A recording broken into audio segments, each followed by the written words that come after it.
Welcome two mission mathematics. आज हम 9th class की वर्कशीट कर रहे हैं जो 5 जुलाई को आई थी, जिसके अंदर आज हम इरेशनल नंबर्स यानी अपरिमेय संख्याएं जो हैं इसके बारे में सीखेंगे, यानी कि रैशनल नंबर क्या होते हैं। और इसके साथ साथ मैं तुम्हें रैशनल नंबर भी बता दूंगा कि रैशनल नंबर क्या होते हैं, दोनों के बीच में क्या डिफरेंस होता है, कैसे हम आइडेंटिफाई करते हैं इरेशनल नंबर और रैशनल नंबर्स। देखिए, सबसे पहले हम इरेशनल नंबर की बात करें तो इरेशनल नंबर में क्या है। जैसे एक एग्जाम्पल लिखा है मैंने 2.6123 एंड सो ऑन। इसमें ये एग्जाम्पल लिखा, तो आप देख रहे हो कि ये जो एग्जाम्पल है इसमें दशमलव के बाद जो संख्याएं चल रही हैं, डिजिट चल रही हैं, कभी ख़त्म नहीं हो रही हैं, यानी ये पुनरावृत्ति भी नहीं है और ये ख़त्म भी नहीं हो रही है, यानी रिपीटेड भी नहीं है और टर्मिनेट भी नहीं है। तो इस टाइप के जो नंबर होंगे जो रिपीट भी नहीं करते हैं और वो टर्मिनेट भी नहीं होते हैं, वो क्या होते हैं हमारे इरेशनल नंबर। पहला एग्जांपल, यानी कि एक कंडीशन तो इरेशनल नंबर की ये हो गई है। सेकंड किसको बोलेंगे हम इरेशनल नंबर? जैसे मैंने लिखा √2, √3, √5, √7। तो आप देख सकते हैं यहाँ पर जो मैंने रूट लगाए हैं किस नंबर पे लगाए हैं, तो ये 2, 3, 5, 7 ये क्या है हमारे प्राइम नंबर है, यानी अभाज्य संख्या है। तो आप कह सकते हैं जितनी भी अभाज्य संख्याएं होती हैं उनके ऊपर रूट लगाने के बाद जो नंबर मिलता है वो हमारा इरेशनल नंबर होता है। अब ऐसा जरूरी नहीं है कि जितनी भी हमारी अभाज्य संख्या यानी प्राइम नंबर उन पर रूट लगेगा सिर्फ वो ही रैशनल होंगी। एक ये भी कह सकते हैं हम कि वो नंबर जिनका रूट कंप्लीटली सोल्व नहीं होता है वो सारे इरेशनल होते हैं। जैसे एक एग्जाम्पल और देते हैं, जैसे मैंने लिखा √15, तो आप देख सकते हैं √15 है, ये 15 हमारा कोई प्राइम नंबर तो है नहीं, यानी कि जो 15 है वो हमारी अभाज्य संख्या नहीं है, फिर भी ये हमारा इरेशनल नंबर है। क्यों? क्योंकि 15 का रूट सोल्व नहीं हो सकता कंप्लीटली। इसी तरीके से जैसे मैंने लिखा √24, तो 24 है, इसका भी कंप्लीटली रूट सोल्व नहीं हो सकता। आप चेक भी कर सकते हैं। कैसे? 24 जो लिखा हुआ, जैसे मैंने लिखा 24, इसका आप क्या करो, फैक्टर करो यानी गुणनखंड करो। तो यहाँ से 2 से करेंगे तो 12, अगेन 2 से करोगे 6, 2 से फिर से 3, तो 3 1 जा 3 यानी 3 एकम 3। अब यहाँ पर आप देख सकते हो कि रूट कैसे सोल्व किया जाता है, पता है ना आप सभी को। रूट सोल्व करने के लिए इनके पेयर्स बनाए जाते हैं। तो आप देखो कि 24 के जो हमने फैक्टर कर लिए हैं इसमें पेयर्स, एक पेयर्स ये बना है, यानी कि यहाँ से 24 को हम क्या लिख सकते हैं, 2 जो पेयर्स बनते हैं उसमें से एक बाहर आता है यानी कि 2, और अंदर क्या रह गया 2 एंड 3, रूट के अंदर क्या रह जाएगा 2 एंड 3, और 2 और 3 की जब मल्टीप्लाई करोगे तो कितना आएगा 6, यानी कि 2√6। 24 को क्या लिखा जा सकता है, √24 को लिख सकते हैं 2√6। तो देखो अभी यहाँ पर इसको रूट सोल्व तो किया हमने, बट ये पूरी तरीके से सोल्व नहीं हुआ, यहाँ पर भी रूट रह गया। तो इसलिए √24 भी हमारा क्या है, एक इरेशनल नंबर है, यानी कि एक अपरिमेय संख्या है। इसके बाद जैसे एक एग्जाम्पल और लिखता हूँ मैं, जैसे मैंने लिखा 25, √25। अब इस 25 भी हमारा क्या है, एक अभाज्य संख्या नहीं है, लेकिन इस पर रूट लगा हुआ, क्या ये इरेशनल नंबर है? तो आप देखो 25 है, जैसे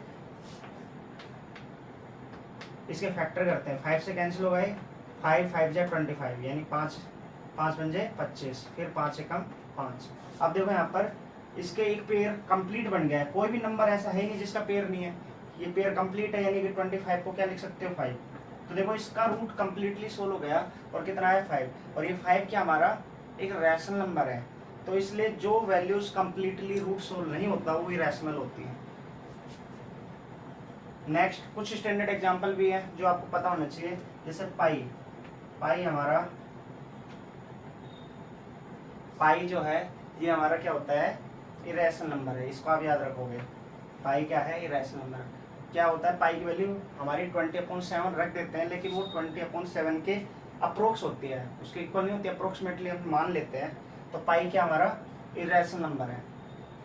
तो ये मैंने इरेशनल की सारी कंडीशंस बता दी हैं कि कौन कौन से टाइप रैशनल होते हैं। एक बार मैं फिर से रिपीट कर देता हूँ, ऐसे नंबर जो डेसिमल के बाद में टर्मिनेट नहीं होते हैं, यानी कि वो खत्म नहीं होते हैं, और उसके बाद वो रिपीट भी नहीं होते हैं, ऐसे नंबर क्या होते हैं हमारे इरेशनल। सेकंड, जितने भी प्राइम नंबर हैं यानी अभाज्य संख्या है उनका अगर रूट किया जाए तो सारे के सारे रैशनल होंगे।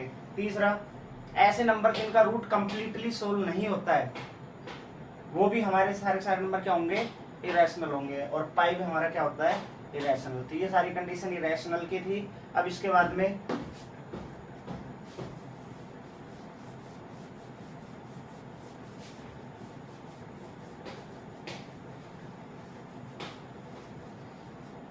थोड़ा सा मैं तुम्हें रैशनल के बारे में बता देता हूं कि रैशनल क्या होता है।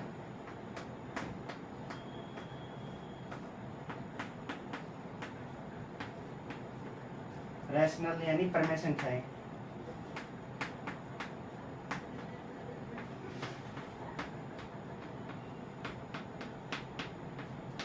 रैशनल नंबर या प्रमेय संख्या क्या होती है, तो सबसे पहली डेफिनेशन जो होती है ना, वो नंबर जिनको हम पी अपॉन क्यू के रूप में लिख सकते हो, यानी कि जिसको हम पी अपॉन क्यू की फॉर्म में लिख सकते हैं। एंड जहां पी और क्यू पूर्णांक संख्याएं हैं,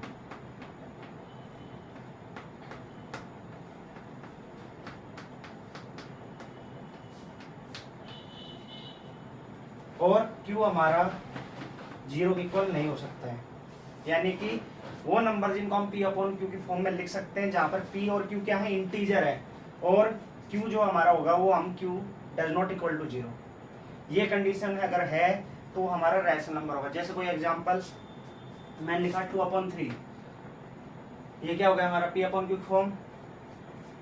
मैंने लिखा -5/8, ये भी हमारा क्या हो गया, रैशनल नंबर। ऐसे मैंने लिखा 5, तो आप ये मत सोचना कि 5 है तो ये तो पी अपॉन क्यू की फॉर्म में है ही नहीं। तो जितने भी हमारे इंटीजर्स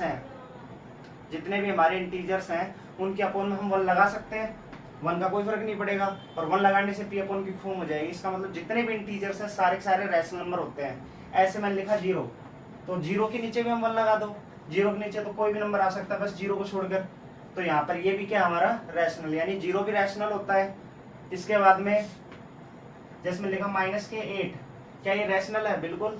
इंटीजर सारे सारे क्या है, रैशनल, इसके अपॉन में 1 लगा सकते हैं। तो यहाँ से रैशनल नंबर की आपको डेफिनेशन क्लियर हो चुकी है। अब यहाँ पर देखो ये तो एक पी अपॉन क्यू की फॉर्म की डेफिनेशन। अब इसके बाद में एक और होती है डेसिमल फॉर्म में भी हम कैसे बता सकते हैं कि रैशनल है या नहीं है।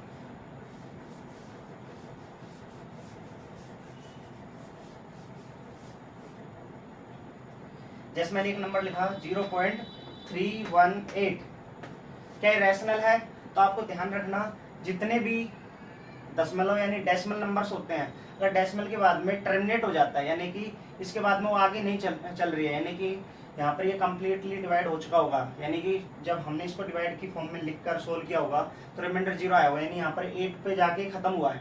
अगर ये कहीं भी जाके खत्म हो जाता है तो सारे के सारे रैशनल होते हैं। जैसे मैंने एक एग्जाम्पल और लिखा 0.1234261, बस 1 पे जाके खत्म हो गया जैसे, तो ये भी हमारा क्या है, रैशनल। ऐसे मैं एक एग्जाम्पल और लिखता हूं, जैसे बताना 0.21212121 and so on. And so on का मतलब ये कभी भी खत्म नहीं होगा, आगे चलता रहेगा ऐसे ही। तो अब यहाँ देखो, एक मैंने पहले भी एक एग्जाम्पल बताया था जो कभी खत्म नहीं होता है, लेकिन उसमें इसमें ये डिफरेंस है कि वहां पर जो नंबर थे डेसिमल के बाद में वो क्या थे, नॉन रिपीटेड थे, यानी कि वो रिपीट नहीं हो रहे थे।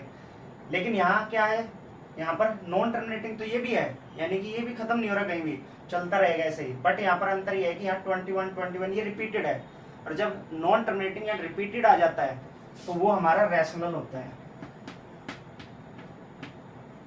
ठीक है, और इसको हम एक तरीके से और भी लिख सकते हैं, 0 पॉइंट, जो नंबर रिपीटेड होता है उसको लिखो पहले, यानी 21 रिपीटेड और उसके ऊपर बार लगा दिया जाता है।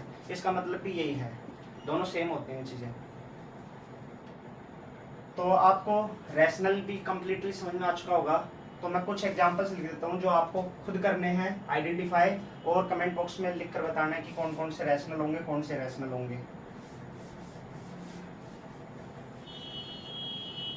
जैसे मैं यहाँ पर कुछ एग्जांपल लिख देता हूँ।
चलो ये एग्जाम्पल्स लिख दिए मैंने।